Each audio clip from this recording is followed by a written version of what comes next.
This is Mustache on Music, and from 5 Alarm Funk, this is Teo Branston. How you doing? I'll let it rain sweat.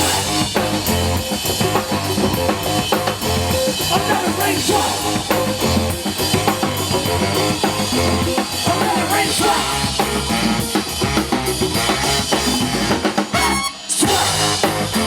second time we've met. Yeah, man. So the last time was about 2 years ago now, I think.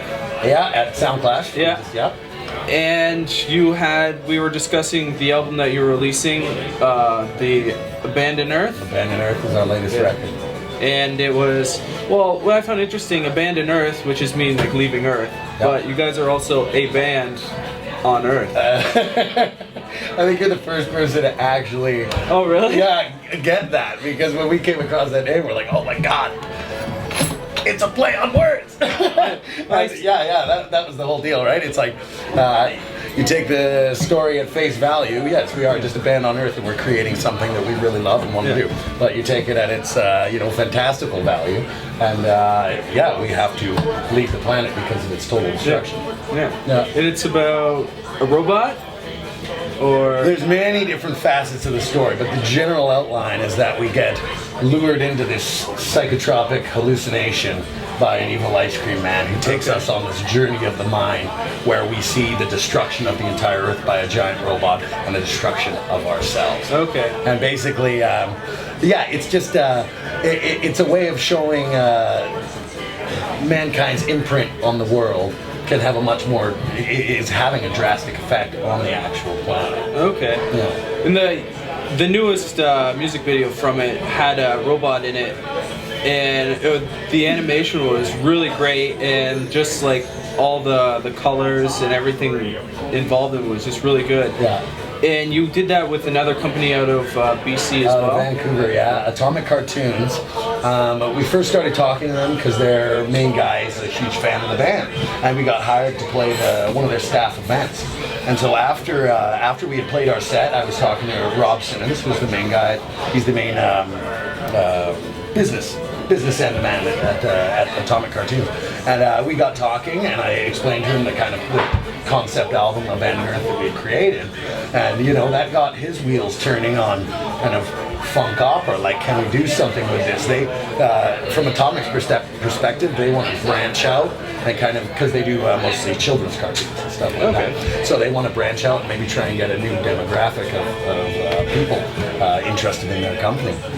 So talking with him, it took a little while, and just over discussions. I mean, basically they want to make a 60 to 90 minute movie of the entire album, which is super exciting. So this robot music video that we just did, thank you. The music video that we just did, Atomic's gonna try and leverage that as a trailer and pitch it to investors to try and get this full movie made out of the album, and that's super exciting. I think if for 5 Alarm Funk, that would be the ultimate in media that we can try and broaden our scope of fans. Yeah. Right? Because right now it's all live shows. Like our live shows are what makes our fan base. But we just want to kind of try and crush the mainstream media with some totally outside of the box stuff.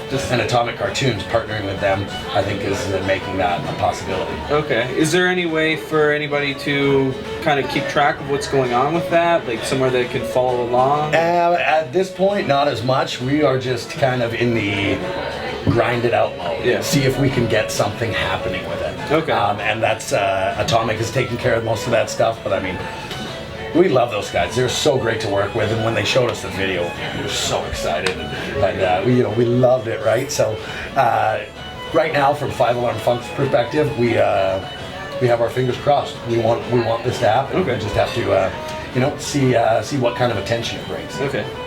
So, switching gears a little. So, you have 3 people who drum.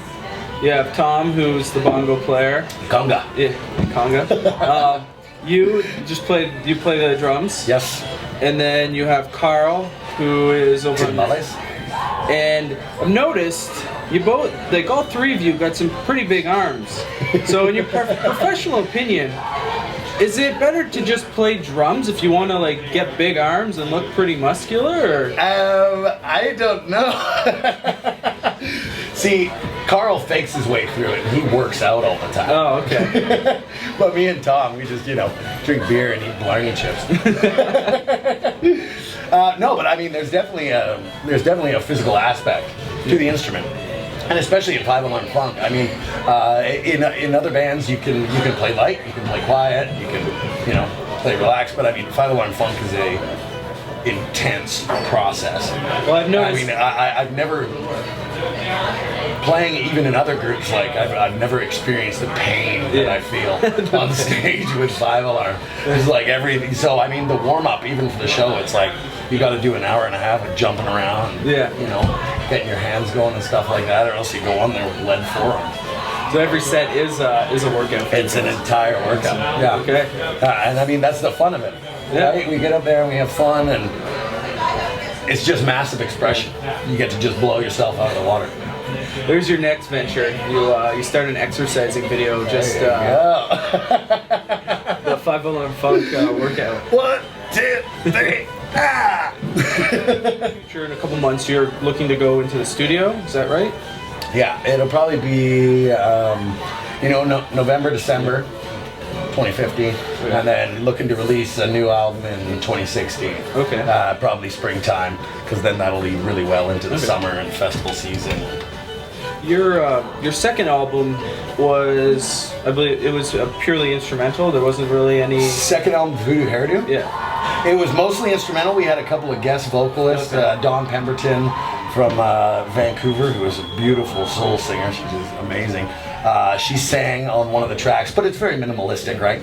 And same with our friend Timmy, he sang on another track.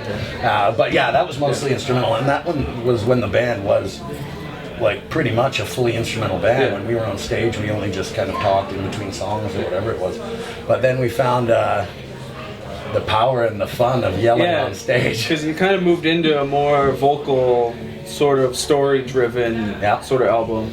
Well, I mean, Voodoo Hairdo was a 2008 release. So since then we've done Anything Is Possible and Rock the Sky, which were both also pretty instrumental. They had a few vocal tracks on them. And then Abandon Earth in itself, I mean, it's a total concept album, and we were going for something totally different, which entailed we wanted to do vocals to get the message across of what's happening in each song. The vocals in that album were kind of snippets of conversations that you would hear amongst characters in the realm, the movie of that song, in the scene of that song, right? But our newest material that we're working on, it's just more punchy vocals. It's not as much screaming. I mean, on Abandoned Earth, it was almost heavy metal screaming, right?